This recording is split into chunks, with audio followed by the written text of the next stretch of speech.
मेरे प्यारे देशवासियों, नमस्कार। बीते सप्ताह हमने एक ऐसी उपलब्धि हासिल की जिसने हम सबको गर्व से भर दिया।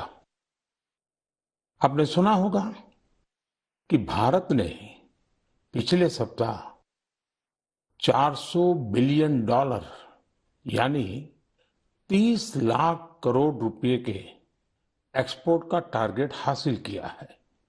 पहली बार सुनने में लगता है कि ये अर्थव्यवस्था से जुड़ी बात है, लेकिन ये अर्थव्यवस्था से भी ज्यादा भारत के सामर्थ्य, भारत के पोटेंशियल से जुड़ी बात है। एक समय में भारत से एक्सपोर्ट का आंकड़ा कभी 100 बिलियन, कभी 150 बिलियन, कभी 200 बिलियन तक हुआ करता था। अब आज भारत 400 बिलियन डॉलर पर पहुंच गया है। इसका एक मतलब ये कि दुनिया भर में भारत में बनी चीजों की डिमांड बढ़ रही है। दूसरा मतलब ये कि भारत की सप्लाई चेन दिनों दिन और मजबूत हो रही है। और इसका एक बहुत बड़ा संदेश भी है। देश विराट कदम तब उठाता है जब सपनों से बड़े संकल्प होते हैं, जब संकल्पों के लिए दिन रात ईमानदारी से प्रयास होता है तो वो संकल्प सिद्ध भी होते हैं। और आप देखिए, किसी व्यक्ति के जीवन में भी तो ऐसा ही होता है। जब किसी के संकल्प, उसके प्रयास, उसके सपनों से भी बड़े हो जाते हैं तो सफलता उसके पास खुद चल करके आती है। साथियों, देश के कोने कोने से नए नए प्रोडक्ट जब विदेश जा रहे हैं, असम के हैलाकांडी के लेदर प्रोडक्ट हो या उस्मानाबाद के हैंडलूम प्रोडक्ट, बीजापुर की फल सब्जियां हो और चंदौली का ब्लैक राइस, सबका एक्सपोर्ट बढ़ रहा है। अब आपको लद्दाख की विश्व प्रसिद्ध एप्रिकॉट दुबई में भी मिलेगी और सऊदी अरब में तमिलनाडु से भेजे गए केले मिलेंगे। और सबसे बड़ी बात ये कि नए नए प्रोडक्ट्स नए नए देशों को भेजे जा रहे हैं। जैसे हिमाचल, उत्तराखंड में पैदा हुए मिलेट्स, मोटे अनाज की पहली खेप डेनमार्क को निर्यात की गई। आंध्र प्रदेश के कृष्णा और चित्तूर जिले के बंगनपल्ली और सुवर्णरेखा आम दक्षिण कोरिया को निर्यात किए गए। त्रिपुरा से ताजा कटहल हवाई रास्ते से लंदन निर्यात किए गए। और तो और, पहली बार नागालैंड की राजा मिर्च को लंदन भेजा गया। इसी तरह भालिया गेहूं की पहली खेप गुजरात से केन्या और श्रीलंका निर्यात की गई। यानी अब आप दूसरे देशों में जाएंगे तो मेड इन इंडिया प्रोडक्ट्स पहले की तुलना में कहीं ज्यादा नजर आएंगे। साथियों, यह लिस्ट बहुत लंबी है और जितनी लंबी ये लिस्ट है उतनी ही बड़ी मेक इन इंडिया की ताकत है, उतना ही विराट भारत का सामर्थ्य है। और सामर्थ्य का आधार है हमारे किसान, हमारे कारीगर, हमारे बुनकर, हमारे इंजीनियर, हमारे लघु उद्यमी, हमारा एमएसएमई सेक्टर, ढेर सारे अलग अलग प्रोफेशन के लोग, ये सब इसकी सच्ची ताकत है। इनकी मेहनत से ही 400 बिलियन डॉलर के एक्सपोर्ट का लक्ष्य प्राप्त हो सका है। और मुझे खुशी है कि भारत के लोगों का ये सामर्थ्य अब दुनिया के कोने कोने में नए बाजारों में पहुंच रहा है। जब एक एक भारतवासी लोकल के लिए वोकल होता है, तब लोकल को ग्लोबल होते देर नहीं लगती है।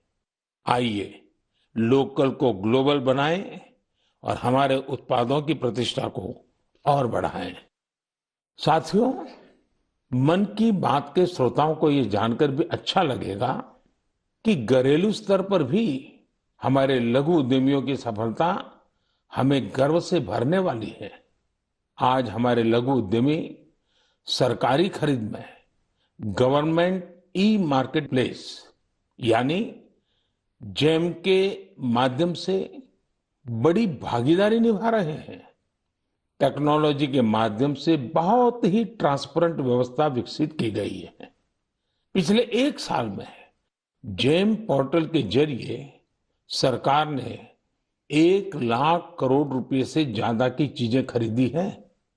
देश के कोने कोने से करीब करीब 1.25 लाख लघु उद्यमियों, छोटे दुकानदारों ने अपना सामान सरकार को सीधे बेचा है। एक जमाना था जब बड़ी कंपनियां ही सरकार को सामान बेच पाती थी, लेकिन अब देश बदल रहा है, पुरानी व्यवस्थाएं भी बदल रही है। अब छोटे से छोटा दुकानदार भी जेम पोर्टल पर सरकार को अपना सामान बेच सकता है। यही तो नया भारत है। ये न केवल बड़े सपने देखता है, बल्कि उस लक्ष्य तक पहुंचने का साहस भी दिखाता है जहां पहले कोई नहीं पहुंचा है। इसी साहस के दम पर हम सभी भारतीय मिलकर आत्मनिर्भर भारत का सपना भी जरूर पूरा करेंगे। मेरे प्यारे देशवासियों, हाल ही में हुए पद्म सम्मान समारोह में आपने बाबा शिवानंद जी को जरूर देखा होगा। 126 साल के बुजुर्ग की फुर्ती देखकर मेरी तरह हर कोई हैरान हो गया होगा। और मैंने देखा, पलक झपकते ही वो नंदी मुद्रा में प्रणाम करने लगे। मैंने भी बाबा शिवानंद जी को झुककर बार बार प्रणाम किया। 126 वर्ष की आयु और बाबा शिवानंद की फिटनेस दोनों आज देश में चर्चा का विषय है। मैंने सोशल मीडिया पर कई लोगों का कमेंट देखा कि बाबा शिवानंद अपनी उम्र से 4 गुना कम आयु से भी ज्यादा फिट है। वाकई बाबा शिवानंद का जीवन हम सभी को प्रेरित करने वाला है। मैं उनकी दीर्घ आयु की कामना करता हूं। उनमें योग के प्रति एक पैशन है और वे बहुत हेल्दी लाइफस्टाइल जीते हैं। जीवेम शरदः शतम। हमारी संस्कृति में सबको 100 वर्ष के स्वस्थ जीवन की शुभकामनाएं दी जाती हैं।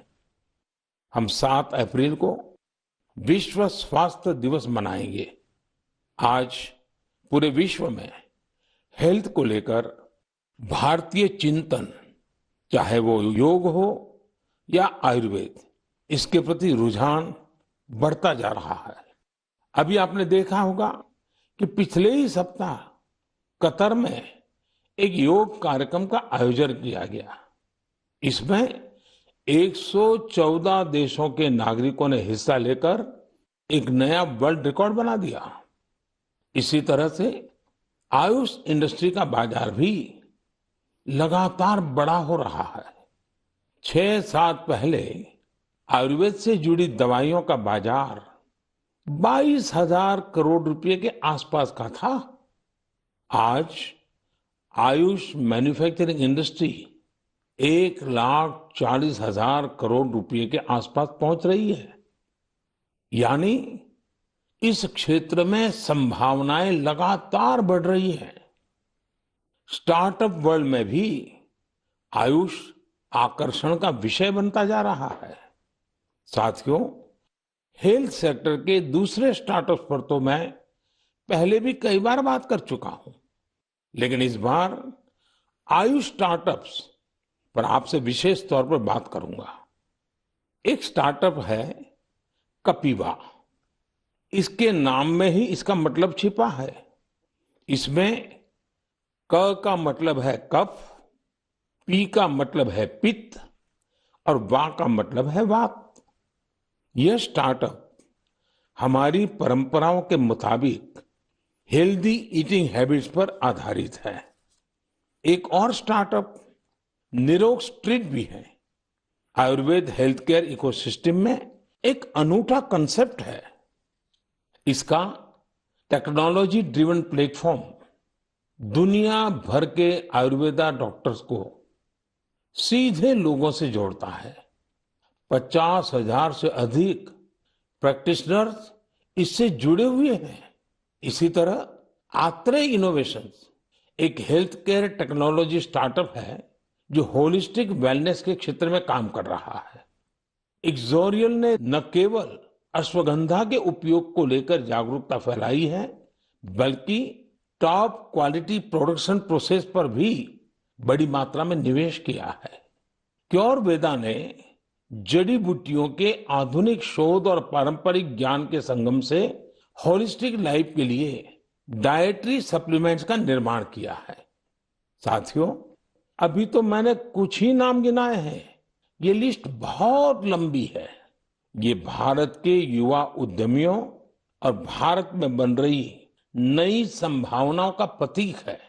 मेरा हेल्थ सेक्टर के स्टार्टअप्स और विशेषकर आयुष स्टार्टअप से एक आग्रह भी है।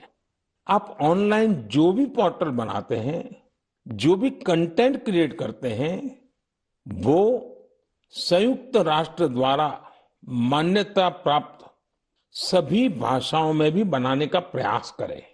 दुनिया में बहुत सारे ऐसे देश हैं जहां अंग्रेजी न इतनी बोली जाती है और ना ही इतनी समझी जाती है। ऐसे देशों को भी ध्यान में रखकर अपनी जानकारी का प्रचार प्रसार करें।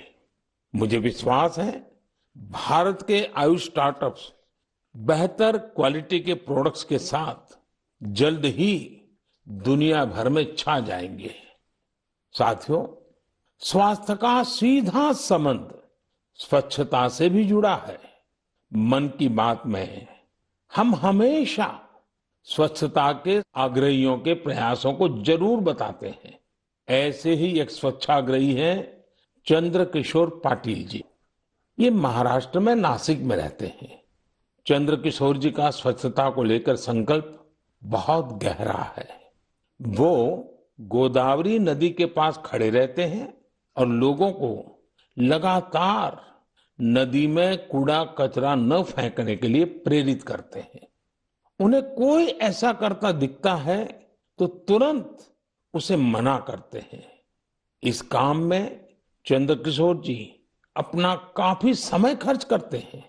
शाम तक उनके पास ऐसी चीजों का ढेर लग जाता है जो लोग नदी में फेंकने के लिए लाए होते हैं।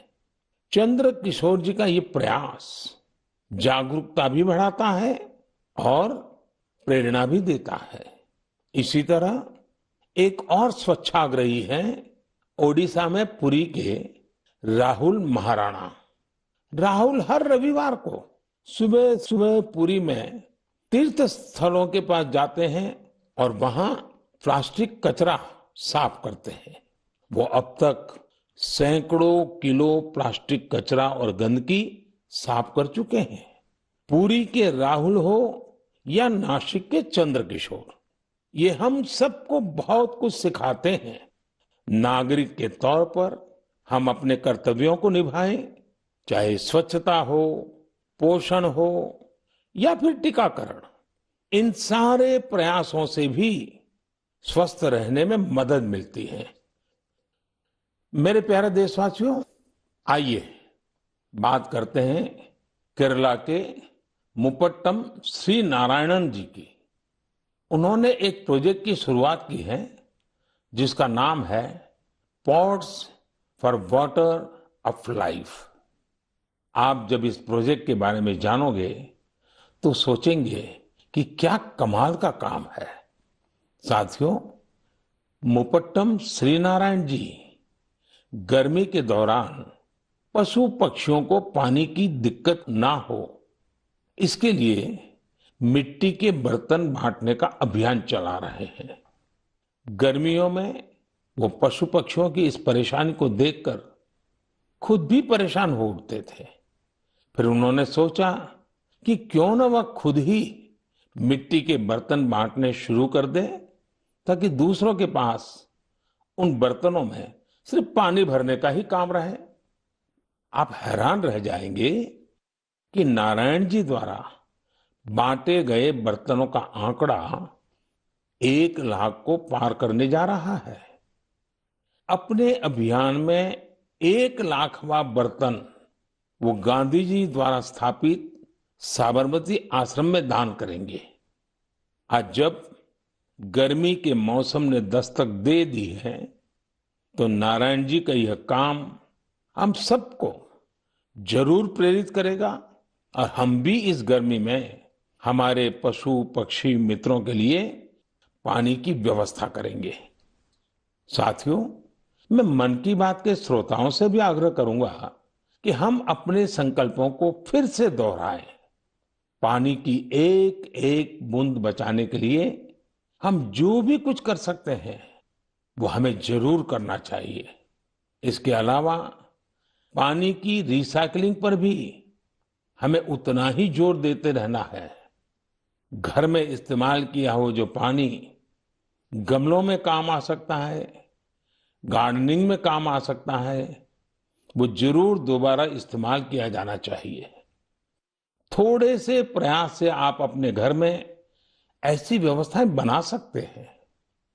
रहीमदास जी सदियों पहले कुछ मकसद से ही कहकर गए हैं कि रहमन पानी राखिए, बिन पानी सब सुन।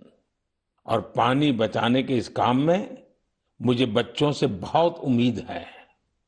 स्वच्छता को जैसे हमारे बच्चों ने आंदोलन बनाया, वैसे ही वो वाटर वॉरियर बनकर पानी बचाने में मदद कर सकते हैं।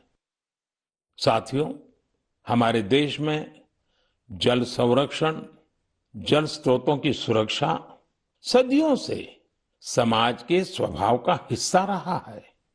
मुझे खुशी है कि देश में बहुत से लोगों ने वाटर कंजर्वेशन को लाइफ मिशन ही बना दिया है। जैसे चेन्नई के एक साथी हैं अरुण कृष्णमूर्ति जी। अरुण जी अपने इलाके में तालाबों और झीलों को साफ करने का अभियान चला रहे हैं। उन्होंने 150 से ज्यादा तालाबों, झीलों की साफ सफाई की जिम्मेदारी उठाई और उसे सफलता के साथ पूरा किया। इसी तरह महाराष्ट्र के एक साथी रोहन काले हैं। रोहन पैसे से एक एचआर प्रोफेशनल है। वो महाराष्ट्र के सैकड़ों स्टेप वेल्स यानी सीढ़ी वाले पुराने कुओं के संरक्षण की मुहिम चला रहे हैं। इनमें से कई कुएं तो सैकड़ों साल पुराने होते हैं और हमारी विरासत का हिस्सा होते हैं। सिकंदराबाद में बंसीलाल पेट कुआं एक ऐसा ही स्टेप वेल है। बरसों की उपेक्षा के कारण ये स्टेप वेल मिट्टी और कचरे से ढंक गया था, लेकिन अब वहां इस स्टेप वेल को पुनर्जीवित करने का अभियान जन भागीदारी से शुरू हुआ है। साथियों, मैं तो उस राज्य से आता हूं जहां पानी की हमेशा बहुत कमी रही है।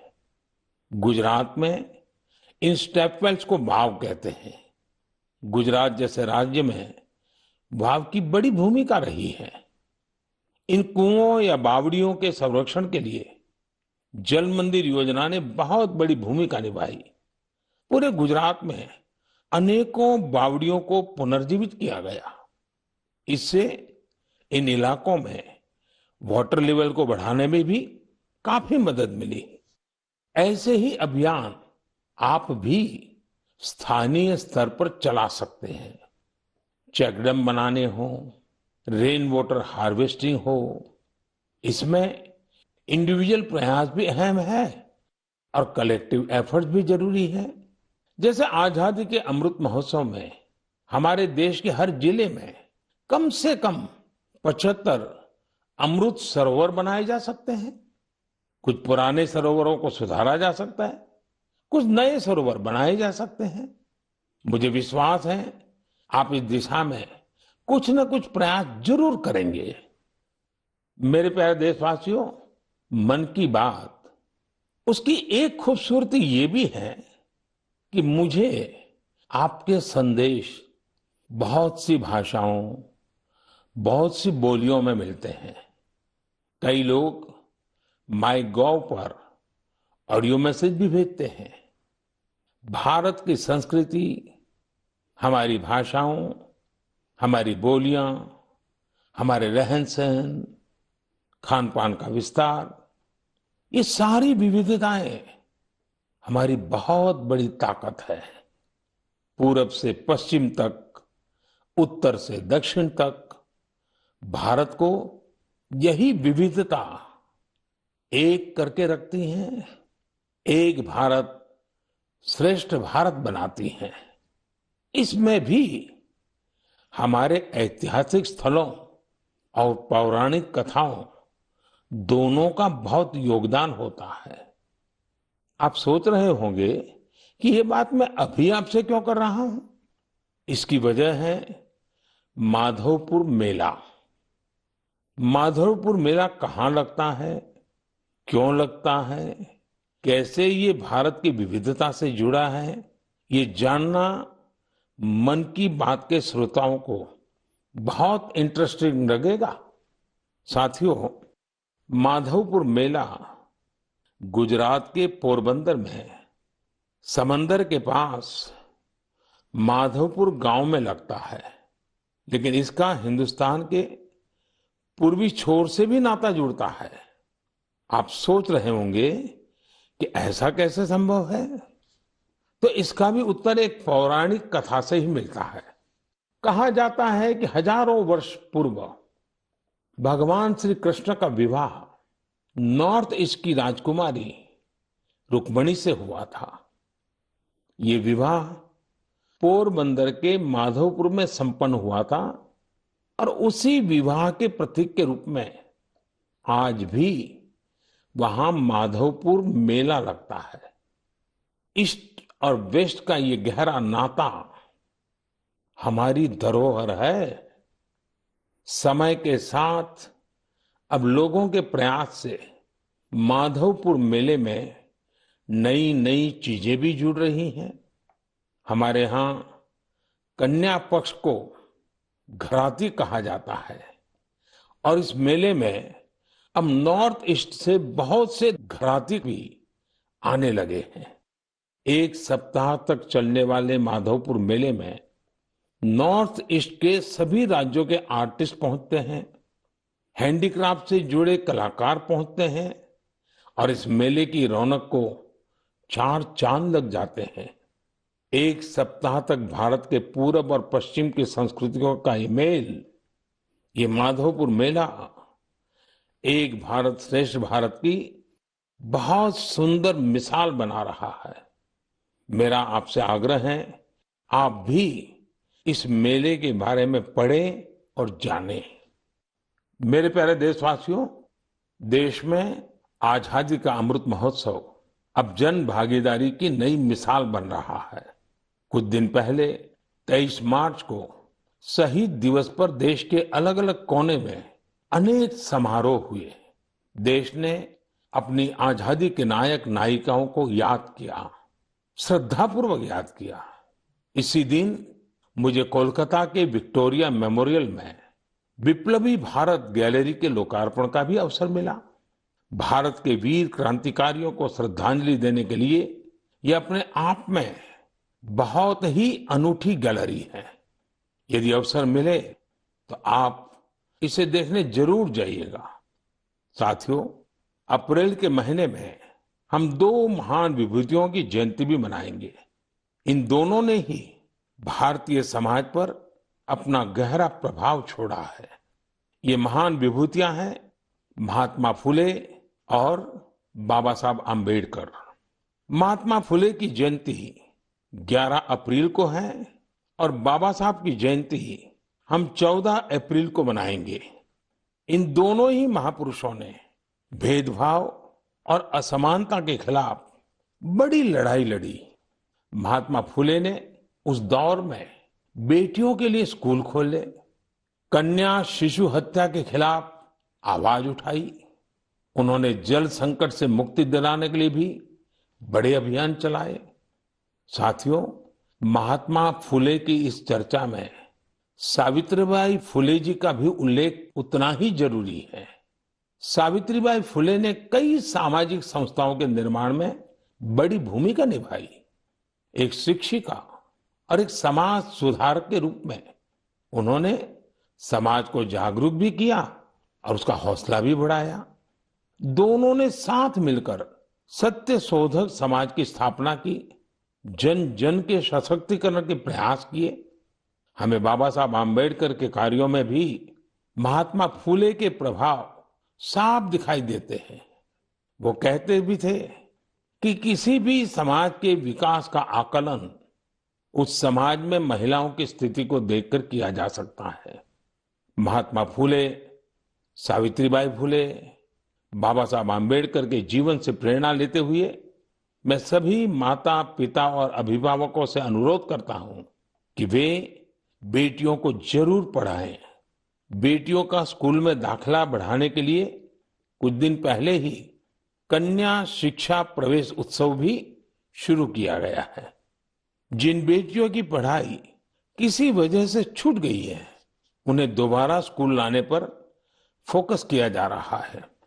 साथियों, ये हम सभी के लिए सौभाग्य की बात है कि हमें बाबा साहब से जुड़े पंच तीर्थ के लिए कार्य करने का भी अवसर मिला है।